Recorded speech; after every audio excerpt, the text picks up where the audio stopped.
Welcome back to the deep dive. Navigating all the information out there, especially with new tech, it can be overwhelming. Our goal is always to cut through that noise for you. Today we're diving into a device lots of people are curious about, the OnePlus 13T. We've looked at the sources, pulled out the key specs, the interesting bits, and yeah, even a few places where the details don't quite line up. Exactly. Think of this as your shortcut. We want to equip you with a solid understanding of this phone. We're not just listing features, we're digging into why they matter, what they might signal about OnePlus's plans, and what you should look out for. Okay, let's jump right in. The basics. What are we looking at, and what's the price tag? Well, the sources are pretty consistent here, $599 Singapore dollars. They all tag it as unofficial, global, and expected, so keep that in mind. And they do hint that, different models might have different prices. And here's a little quirk right off the bat. It's called the OnePlus 13T everywhere, but then buried in the general specs, it's listed as model OnePlus Ace 5. What do you make of that? Common practice. Oh yeah, that happens quite a bit actually. It could be a regional thing, maybe Ace plays better in certain markets like China, or it might even signal slightly different specs under the hood for that Ace version. It's all about market strategy, really. Speaking of quirks, the release date is a bit puzzling. The main info points to release June 2025, which fits our context perfectly, but then right at the top of one source. Release 2024, December 26. Huh. Yeah, I saw that too. Someone might have jumped the gun on hitting publish with that earlier date, and it happens, right?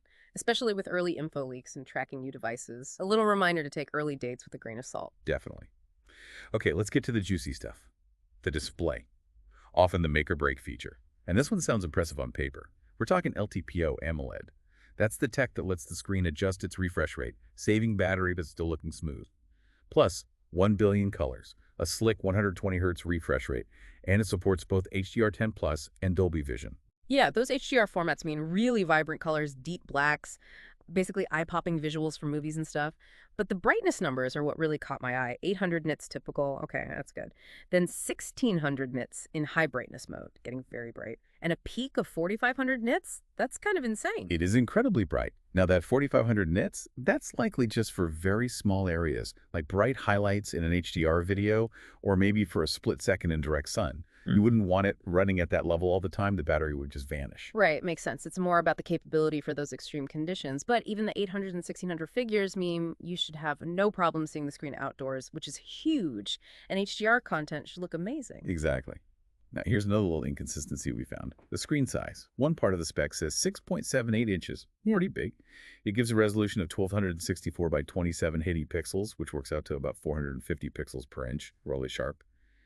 And a 91.2% screen-to-body ratio. Nice and immersive. But then another mention says 6.32-inch 1.5K LTPO screen. Smaller, different resolution descriptor. Interesting. 6.78 versus 6.32. That's a noticeable difference. Could be an error, could be hinting at two different models, maybe a standard and a pro, or different regional variants again. It's hard to say for sure based on this early info, but both mention crystal shield glass for protection, so that's consistent at least. Yeah, good point on the glass. So regardless of the exact size, what does this all mean for you? It means you're getting a top-tier viewing experience. Great for movies, fantastic for gaming with that refresh rate and brightness, and just really pleasant for everyday browsing. Okay, let's move inside. What's powering this thing? The engine room. It's running Android 15, which is expected for a 2025 release.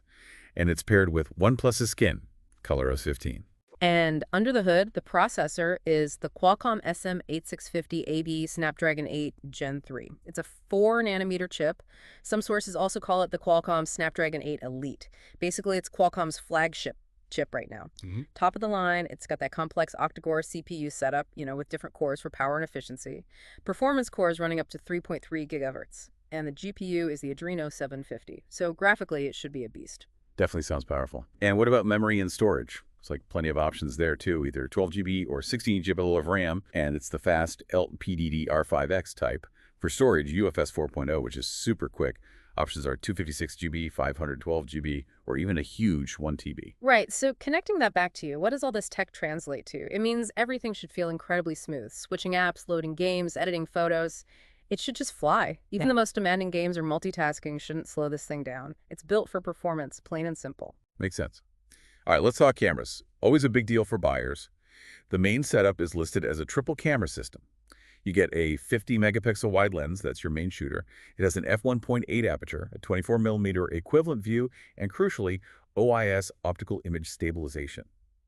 Then there's an 8 megapixel ultra wide f2.2 112-degree field of view, good for landscapes or big group shots. And finally, the 2 megapixel macro lens f2.4 for those super close-up shots. Okay, pretty standard sounding setup for this kind of price range, maybe. The OIS on the main is good to see. It also lists features like a color spectrum sensor that can help with white balance, dual LED flash, HDR, panorama, the usual suspects. Video looks solid too, 4K at 30 or 60 frames per second, and 1080p up to 240 fps for slow-mo. Plus, it mentions both gyro EIS, electronic stabilization, and OIS for video. That should mean really stable footage, even if you're walking around. But wait, here comes another one of those discrepancies we mentioned. While those detailed specs list the 50 plus 8 plus 2 MP setup, another part of the source material says the main camera includes a 50 MP Sony LYT700 IMX906 with OIS, plus 50 MP 2x optical zoom. Whoa, okay. That's quite different. A 50 MP main plus a 50 MP telephoto with 2x optical zoom. That sounds much more high-end than the 8 MP ultra-wide and 2 MP macro combo. The Sony sensor names mentioned, LYT700 or IMX906, those are known quantities, good sensors. So which one is more likely, do you think? The 50 plus 8 plus 2 or the 50 plus 50 zoom? Honestly, for a $599 phone, the 50 plus 8 plus 2 feels more expected. The dual 50 MP setup with optical zoom usually sits in a higher price bracket. Could it be an error in the leak? Or maybe, again, that points to a different higher spec Pro model we don't have full details on yet. It's definitely something to watch as more official info comes out. Great point. And we shouldn't forget the front camera. For selfies, it's listed as a 16 megapixel wide f2.4 aperture. It has HDR, panorama, and does 1080p video at 30 fps with electronic stabilization. Pretty standard fare, but should be decent. So summing up the cameras for you, based on the more likely 50 plus 8 plus 2 setup, you should get good, sharp photos from the main camera, especially the OIS. The ultra-wide gives you flexibility. The macro is, well, it's a 2 MP macro, manage expectations there. Video stabilization sounds promising. Overall, likely a capable, versatile system for everyday shooting, even if that 50 MP zoom mention adds a bit of mystery. Right. Let's move on to battery life and charging. Always critical. And guess what? Yeah. Another slight contradiction here. One source says the battery is 6 times 415 milliroah. That's massive. Uses silicon carbon tech, apparently. But another part mentions 6,260 milliroah. Still very big, but, different. Yeah, I saw that too. Whether it's 6260 or 6415, both are well above average capacity for a phone this size. Should mean excellent battery life potential, but perhaps even more important than the exact size is the charging speed. It supports 80W wire charging, and the claim is pretty specific. 55% charge in just 15 minutes, and 100% charge in only 35 minutes. That's incredibly fast. Wow, 35 minutes from empty to full. That's impressive. No more overnight charging needed, really. Exactly. It also mentions 18W PD power delivery support, so it can fast charge other gadgets too, or be charged by standard PD chargers, albeit slower. For you, this just means minimal downtime. Plug it in while you grab a coffee, and you've got hours of use back. Huge convenience factor. Definitely. Okay, rounding things out. Connectivity build and other bits. Connectivity looks fully loaded. Dual SIM using nano SIMs with dual standby, full network support, 2G, 3G, 4G, and 5G. Wi-Fi is cutting edge. Wi-Fi 802.11 ABDAC 67, so it supports Wi-Fi 7, the latest standard. Dual band 2, Bluetooth 5.4, also the latest, and a comprehensive GPS system using GPS, GLONASS, BDS, Galileo, and QZSS. You won't get lost. Sounds good. NFC? Yep, NFC is confirmed. So contactless payments are a go. The port is USB Type-C 2.0. Interestingly, it explicitly notes no FM radio, no Java support. Not surprising these days, but noted. And the build. What's it made of? Feels premium according to the specs. Glass front, protected by that crystal shield glass. Glass back, also crystal shield glass.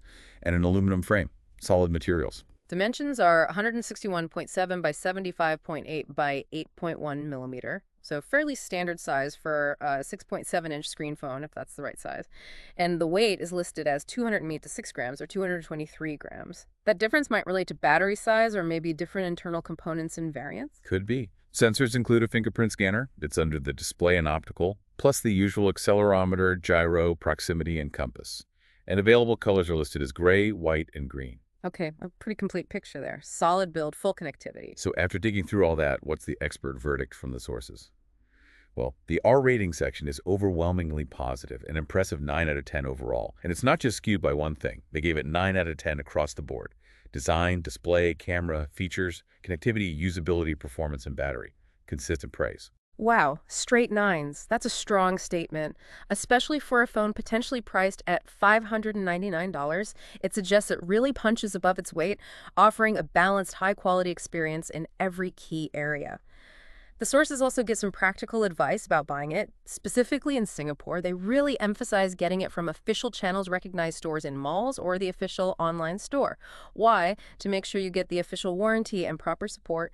Don't risk gray imports if you want that peace of mind. Absolutely crucial advice. So wrapping this all up, what does it mean for you? We've painted, I think, a pretty detailed picture of the OnePlus 13T. You've got that powerful Snapdragon chip, the potentially stunning display, the fast charging, the versatile, if slightly mysterious camera. Yeah. And we've navigated those little inconsistencies in the early info too. Hopefully this gives you a much clearer understanding than just scanning a spec list. Definitely. And maybe leave you with something to think about. We uncovered a few contradictions today: release dates, screen sizes, camera specs.